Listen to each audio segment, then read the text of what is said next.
selingkuh itu ada 3, selingkuh mata, selingkuh hati, selingkuh fisik. Bagaimana mengatasinya adalah tetap bersyukur kepada Tuhan atas situasi, keadaan yang kita alami. Yang kedua adalah selalu merawat hubungan dengan pasangan kita.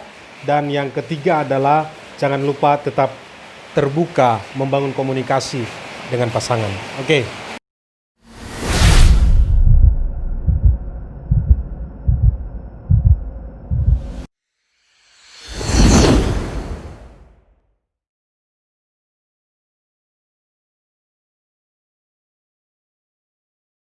Hai. Halo. Apa kabar? Baik, luar biasa kita kembali lagi di video kita ya. Sudah hampir 1 minggu lebih kita nggak bikin konten. 2 minggu mungkin ya. 2 minggu kita nggak bikin konten. Kita terlalu sibuk. Sibuk dengan mencari kesibukan. Mencari kesibukan. Nah, sekarang kita mau bikin konten lagi, kita mau bincang-bincang lagi. Kali ini kita mau angkat tema apa ya yang menarik ya. Tapi beberapa waktu yang lalu temanku sempat cerita. Dia sharing sama aku kalau dia putus dari pacarnya. Waktu aku tanya kenapa gitu, terus dia bilang ya karena pacar aku mendua hati. Oh, mendua hati. Terus habis itu aku cerita kan, aku juga pernah sih di posisi itu. Iya. Gitu. Nah, aku pernah di posisi itu dan aku sharing ke dia tentang apa sih yang harus kita, hal positif apa sih yang harus kita tanamkan ketika pasangan kita mendua hati dan akhirnya kita mengakhiri hubungan. Nah, gimana kalau kita bahas tentang temanku itu? Tapi bukan bahas temanku itu, bahas tentang temanya tentang topiknya. mendua hati. Iya. Jadi kita akan bahas hari ini tentang selingkuh dalam berpacaran, perselingkuhan dalam Tapi berpacaran. pertanyaannya selanjutnya tuh, selingkuh itu menyenangkan nggak sih? Saya nggak pernah dalam posisi saya berselingkuh. Saya diselingkuhi pernah, tapi saya berselingkuh tidak pernah. Nah, menurut teman-teman gimana? Selingkuh itu nikmat apa enggak sih? Indah apa enggak sih? Mungkin ada yang pernah punya pengalaman selingkuh atau dan merasa kayak kayaknya selingkuh itu menyenangkan gitu. Komen ya. Kita share Comment, aja. like, and subscribe. Ya. Oke, nah kalau menurut Kak Simon selingkuh itu gimana sih, Kak? Kalau menurut saya selingkuh itu paling tidak ada 3. Yang pertama itu adalah selingkuh mata, yang kedua itu adalah selingkuh hati, dan yang ketiga itu selingkuh fisik. Jadi pertama selingkuh mata itu ketika seseorang atau kita melihat ada cewek cantik atau pria ganteng, kemudian kita mengingini dan mulai menghayal seperti itu, membayangkan jika dia jadi pacarku, pasanganku, itu sebenarnya sudah berawal dari selingkuh mata. Nah, kemudian sebentar, kalau jadi misalkan aku keluar jalan-jalan gitu, habis itu kemudian aku lihat cowok ganteng, terus aku bilang, ganteng banget, itu udah termasuk enggak, bukan. Kalau hanya mengagumi seseorang tidak. Tetapi kalau sampai melihat dan mengingini, nah itu sudah masuk dalam kategori selingkuh. Berarti selingkuh mata. Aku sama Kak Simon nih, kita udah rencana nikah. Iya. Kemudian aku jalan-jalan, kemudian aku lihat, itu cowok ganteng banget, itu nggak termasuk. Enggak, itu hanya mengagumi ciptaan Tuhan. Berarti kalau misalkan aku bilang, itu cowok ganteng banget, seandainya Kak Simon kayak gitu, atau seandainya cowok itu yang jadi kalau itu kan sudah menginginkan. Jadi itu ukurannya, sudah menginginkan. Kita boleh saja mengagumi orang lain, kita boleh saja mengagumi yang indah dan ganteng, cantik dan sebagainya. Tetapi ketika kita sudah punya pasangan, pacaran misalnya, kemudian kita menginginkan, berarti kita dikategorikan sebagai selingkuh mata. Pertama, melihat dan menginginkan. Melihat dan menginginkan itu sudah selingkuh mata. Nah, kemudian berlanjut pada yang namanya selingkuh hati. Dari mata turun ke hati. Dari matamu. Nah, jadi dari mata turun ke hati. Hati ini kan sudah lebih daripada sekedar menginginkan, tetapi sudah berupaya untuk memberikan perhatian misalnya. Kemudian hatinya sudah mulai mendua, itu udah mulai pada taraf selingkuh hati. Oh, berarti kalau sudah misalkan aku memberikan respon, sudah makan belum? Iya. Pada laki-laki lain yang bukan pasangan. Bukan pasangan, bukan ya. Kalau kita memberikan perhatian kepada sesama kita, it's okay, no problem ya. Semua daripada kita memang tugas kita untuk saling, karena kita makhluk sosial, kita saling memperhatikan satu dengan yang lain. Tetapi yang dilihat ini adalah motif daripada perhatian kita. Apakah hati kita itu sudah condong ke dia? Mau makan ingat dia, mau tidur ingat dia, apalagi stalking media sosialnya. Berarti nggak ingat pacarnya. Nggak ingat pacarnya, ini sudah selingkuh hati nih, Pacarnya mau apa-apain bodoh amat. Bodoh amat ya. Bodoh amat. Yang penting dia selalu menaruh perhatian kepada orang yang awalnya tadi dalam tanda kutip sudah ada dalam perhatian matanya tadi. Nah, terus yang ketiga adalah selingkuh fisik. Nah, ini sudah sangat jauh sekali, melibatkan mata dan hati. Nah, jadi melibatkan mata dan hati sehingga mereka ajak ketemu, ngopi, bareng dan sebagainya. Akhirnya terjadilah persinahan, tidur bareng dan sebagainya. Ya, itu perselingkuhan ya. Puncak daripada perselingkuhan. Akhirnya terjadilah hubungan yang tidak baik dengan pasangannya. Terus mengantisipasi biar kita tidak diselingkuhi atau kita menjaga diri biar kita tidak selingkuh itu gimana? Ya, ada 3 juga. Jadi kalau tadi ada 3 selingkuh, yaitu mata, hati, dan fisik, untuk mengatasinya ada 3 juga. Yang pertama adalah kita selalu memiliki hati yang bersyukur bahwa kita sudah punya pasangan yang diberikan Tuhan saat ini. Jadi ada hati yang selalu mau bersyukur kepada Tuhan. Dan yang kedua adalah selalu merawat yang namanya tali cinta di antara pasangan yang sedang berpacaran. Jadi mereka selalu memberikan perhatian, selalu merawat, ibarat bunga itu selalu disiram tiap pagi. Nah, dan yang ketiga adalah saling terbuka dengan pasangan. Sebentar, sebelum itu aku yang poin kedua dulu deh. Iya. Bagaimana cara kita merawat dengan pasangan? Merawat cinta dengan pasangan. Sebenarnya merawat cinta dengan pasangan itu sederhana saja, yaitu selalu apa yang namanya kita memberikan perhatian, kemudian selalu ada ketika pasangan kita membutuhkan. Nah, suasana yang dibuat sehingga tidak terjadi kebosanan.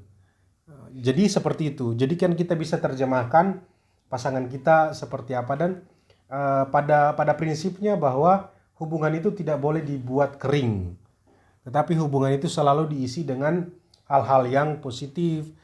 Itu sebenarnya sedang menjaga hubungan di antara orang-orang yang sedang berpacaran. Dan ini juga sebenarnya berlaku bagi keluarga-keluarga yang sudah menikah, keluarga-keluarga yang baru menikah, keluarga muda atau keluarga yang itu nanti pembahasan keluarga setelah nanti ya kita akan bahas. Tapi ini kita bahas tentang anak-anak muda atau perselingkuhan di saat pacaran. Terus tadi kan yang ketiga keterbukaan. Iya, keterbukaan, komunikasi. Itu gimana? Iya, sebenarnya komunikasi itu adalah kunci utama dalam membangun setiap hubungan. Kita mau misalnya melakukan komunikasi itu menjadi titik utama penting dalam sebuah hubungan. Misalnya ketika kita tidak senang dengan pasangan kita, itu perlu dikomunikasikan. Ada hal-hal yang tidak membuat kita nyaman dalam hubungan, itu perlu dikomunikasikan dan terbuka. Nah, komunikasi itu menjadi kunci utama dalam membangun dan merawat hubungan pacaran. Dek, pakaianmu kok terlalu terbuka sekali. Itu ya. Berarti kan dikomunikasikan. Dikomunikasikan. Jangan terbuka ya jangan terbuka. Iya. Gitu. Boleh terbuka lah, tapi ya jangan buka-buka banget. Iya. Jangan buka-bukaan juga. Oke. Kemudian Itu tadi berarti ada 3 hal untuk Iya. kita menjaga. Berarti bersyukur dengan pasangan yang kita miliki. Tetap bersyukur ya. Kemudian yang kedua merawat Hubungan, hubungan, pacaran. berarti memberikan kejutan-kejutan Iya. sesuatu yang berbeda Iya. setiap harinya selalu ada. Kemudian yang ketiga komunikasi. Karena sebenarnya kalau mau dibilang saya itu termasuk tipikal perempuan yang cepat bosan gitu. Iya. Dan jadi dalam hubungan tuh saya kalau merasa kayak monoton gitu aja tuh saya merasa kayak aduh ini orang gimana sih nih, lama-lama itu jadi kayak hilang rasa. Kemudian kalau hilang rasa apa yang harus dilakukan? Sebenarnya kalau kita bilang rasa itu kan datang dari hati ya. Rasa itu kan sesuatu yang datang begitu saja, cinta karena cinta, tak tahu Lagunya Andika. mengapa. Cinta Kok lagunya karena- Andika? Judika. Judika, lagunya Judika. Jadi kalau rasa teman-teman sama pasangan sudah hilang, terbuka saja sama pasangan, apalagi baru dalam masih proses pacaran ya. Jadi masih punya peluang untuk memilih dengan siapa akan berumah tangga. Tetapi ketika sudah memutuskan untuk berumah tangga, ya satu untuk selamanya.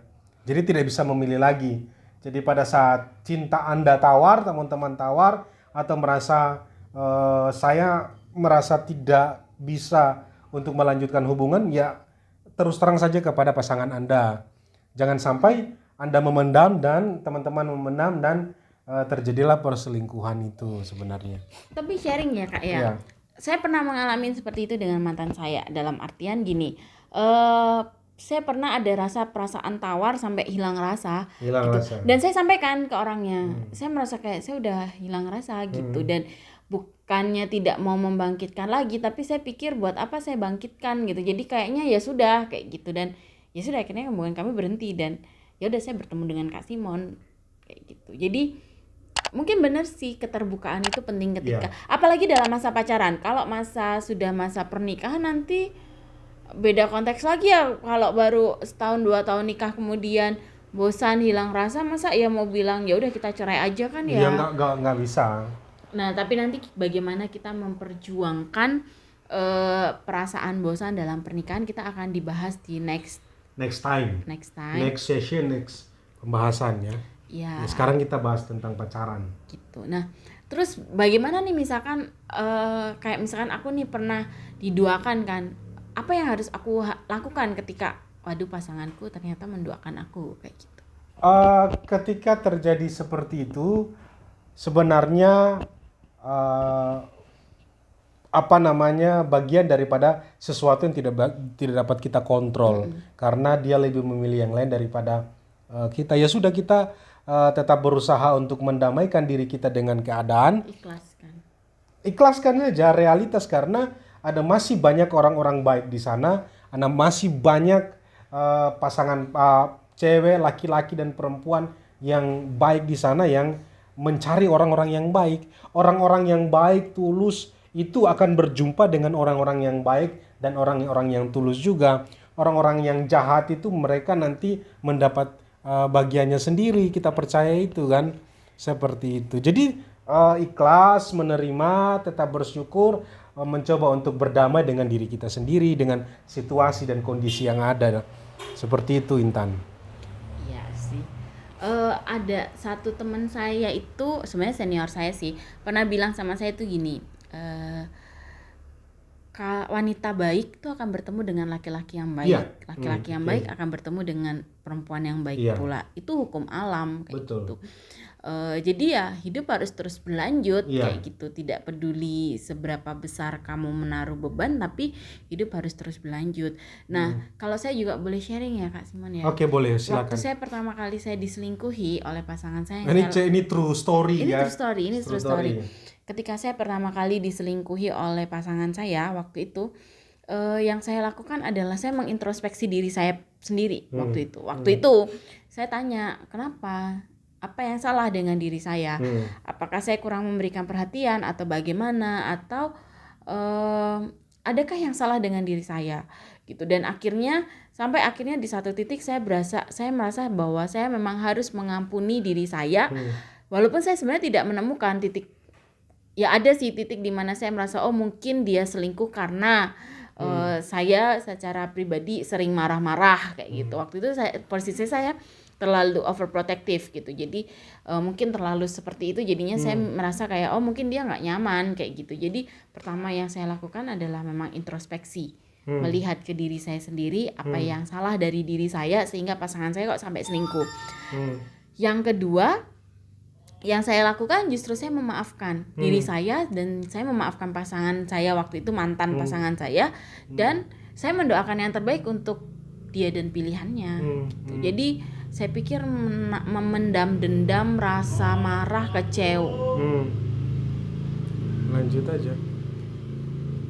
Jadi saya pikir dengan saya memendam rasa marah, emosi, itu malah justru juga tidak baik buat diri saya sendiri gitu. Sehingga ya malah justru kalau saya melihat, saya nggak tahu ya, maksudnya ke depan nanti kami masih punya waktu beberapa hari menjelang pernikahan kayak gitu, atau saya sebenarnya waktu di awal sama Kak Simon pun pernah sempat bilang ya sama Kak Simon ya, kakak mau menduakan hati, mau berselingkuh sekalipun silahkan gitu, selama masa pacaran saya nggak masalah gitu. Karena begitu saya tahu akhirnya saya akan minta putus kayak gitu.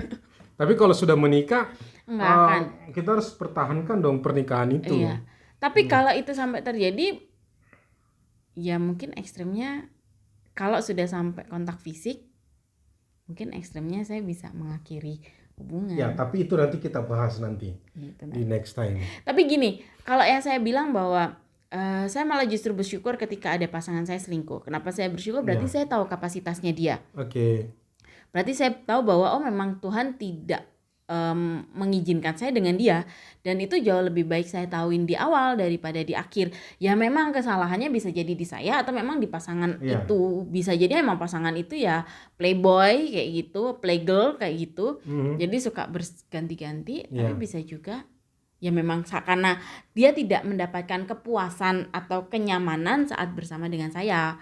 Jadi waktu itu ya sama temanku itu aku bilang, ya kamu bersyukur dong dia selingkuh, kamu tahu dong kapasitas, maksudnya kamu tahu nilainya, value dari orang itu sebagaimana gitu. Dan enggak apa-apa, berarti memang value-nya tidak sama dengan kamu berhak dapat yang baik, dan dia pun berhak dapat yang baik dengan orang lain dengan kayak orang gitu lain, bukan dengan kamu kayak gitu. Ya enggak apa-apa ya. Kadang-kala ada kita cinta sama seseorang, tetapi persoalan kenyamanan ini menjadi persoalan yang sangat urgen dalam setiap hubungan.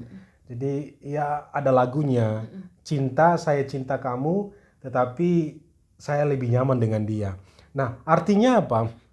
Ya, artinya bahwa membangun sebuah suasana nyaman dalam berhubungan itu menjadi hal yang sangat penting dalam kita membangun hubungan pacaran sampai menuju kepada komitmen pernikahan. Karena orang apa saja sih sebenarnya kalau dilakukan dengan nyaman, tidak terpaksa, maka itu akan awet gitu, akan terus berlanjut. Saya mau menanggapi apa yang kisah perselingkuhan, diselingkuhi oleh mantan ya.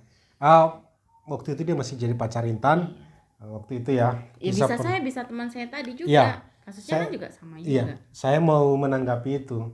Jadi sebenarnya antara cinta dan nyaman, saya cinta dengan Anda tapi saya nyaman dengan orang lain. Artinya bahwa ini sebuah kenyataan bahwa kenyamanan itu menjadi hal yang sangat penting bagi pasangan dalam membangun hubungan pacaran ya. Jadi nyaman itu kan bisa kita terjemahkan dalam berbagai macam hal. Membuat suasana hati yang baik. Kalau ada sedih, kita menjadi tempat di mana pasangan kita mendengar. Juga sebaliknya, ketika kita punya masalah, pasangan kita menjadi orang yang nyaman untuk kita ceritain dan kita percaya sama dia. Banyak hal kita bisa membuat pasangan kita menjadi nyaman. Nah, jadi itu merupakan hal yang perlu kita waspadai juga, kita jaga juga dalam berpacaran sehingga menghindari kita dari perselingkuhan. Lalu tapi saya sudah membuat pasangan saya nyaman, tapi memang pada dasarnya pasangan saya itu maunya selingkuh, ya sudah itu mungkin dia bukan yang terbaik untuk teman-teman. Jadi ada yang lebih baik daripada yang sebelumnya, seperti itu. Kalau memang seperti itu, jadi ya sudah diikhlaskan, didoakan, semoga dia mendapat pasangan yang baik. Ini kayaknya kena di hati ya. Ya, gitu Intan. Ya itu tadi, bahwa semuanya perselingkuhan atau apapun bukan berarti selalu menjadi salah pasangan kita. Bisa jadi kita juga punya andil. Iya, bisa jadi kita punya andil karena tidak membuat nyaman itu. Iya, jadi ya itu sebenarnya proses introspeksi. Tapi begitu sudah menemukan, ataupun bahkan kadang-kadang kita tidak harus menemukan ya jawaban dari kenapa sih kok dia berselingkuh kayak gitu. Ya sudah, yang dilakukan adalah ikhlaskan, didoakan, dimaafkan. Memaafkan itu tidak cuma memaafkan pasangan, Iya, tapi memaafkan diri kita sendiri, memaafkan pasangan pasti. betul. Dan ya memaafkan siapapun yang menurut kalian itu membuat beban di hati. Ya, pelajaran terpenting ketika kita diselingkuhi adalah kita bisa belajar. Kita memaafkan iya tetapi melupakan tidak. Kita bisa belajar daripada peristiwa itu. Nah, apa sih yang kemudian yang sedang Tuhan izinkan kita mengalami itu? Bisa jadi kita ingin dilatih Tuhan untuk menjadi orang yang kuat, menjadi orang yang bisa survive dalam segala macam hal. Dan yang kedua, kita boleh merasakan bahwa diselingkuhi itu tidak enak, sehingga kita tidak menjadi orang-orang yang balik malah menyelingkuhi pasangan kita yang baru gitu. Jadi seperti itu. Itu adalah sebuah pelajaran bagi kita. Sedih sih sedih, tertekan, bahkan kecewa, bahkan tidak sakit hati. Banyak juga kita dengar di berita bahwa ada orang yang bunuh diri karena putus dengan pacar. Dunia ini sudah runtuh. Nah, sebenarnya menurut saya ketika kita mengalami hal-hal yang terburuk dalam hidup kita, kita perlu menyadari bahwa ini ada sesuatu yang harus kita pelajari. Dan nikmat apa yang sedang kita alami itu menjadi titik poin di mana kita boleh bersyukur kepada Tuhan. Karena dengan demikian kita bisa, kalau kita berhasil untuk move on, maka kita bisa naik dari satu level, naik kelas dari kelas 1 ke kelas 2, 2 ke 3, dan seterusnya. Jadi Anda teman-teman yang pernah mengalami selingkuh, jangan kecewa, Anda tidak sendiri. Intan juga pernah. Saya pernah. Iya. Kak Simon pernah mengalami juga. Iya. Gitu. Di luar teman-teman saya yang sharing kepada saya tentang dia putus diselingkuhin, kemudian balik lagi, putus lagi karena diselingkuhin juga banyak kayak gitu. Sehingga teman-teman nggak perlu merasa sendiri. Dan ingat, kalau teman-teman diselingkuhi, ambil sisi positifnya. Iya. Ambil sisi positifnya dan sudah. Anda memaafkan pasangan Anda tapi tidak melupakan dan pergi tinggalkan. Karena Anda punya peluang yang banyak. Teman-teman punya peluang yang lain bisa mendapatkan pasangan yang lebih baik. Sudah, lupakan dan tinggalkan saja. Nggak bisa dilupakan. Maafkan tapi ikhlaskan. Ikhlaskan saja, tidak masalah. Oke. Ya, begitu. Oke. Menyenangkan kalau kita lanjutkan obrolan, mungkin akan jadi berjam-jam lamanya. Tapi yang pasti teman-teman perlu ingat bahwa ikhlaskan dan maafkan. Semuanya dilepaskan. Ya. Ada kata-kata terakhir? Iya, saya cuma mau mengingatkan saja, selingkuh itu ada 3, selingkuh mata, selingkuh hati, selingkuh fisik. Bagaimana mengatasinya adalah tetap bersyukur kepada Tuhan atas situasi, keadaan yang kita alami. Yang kedua adalah selalu merawat hubungan dengan pasangan kita. Dan yang ketiga adalah jangan lupa tetap terbuka, membangun komunikasi dengan pasangan. Oke, teman-teman, sampai jumpa di video selanjutnya. Bye. Jangan lupa subscribe, like, dan komen. Bye-bye.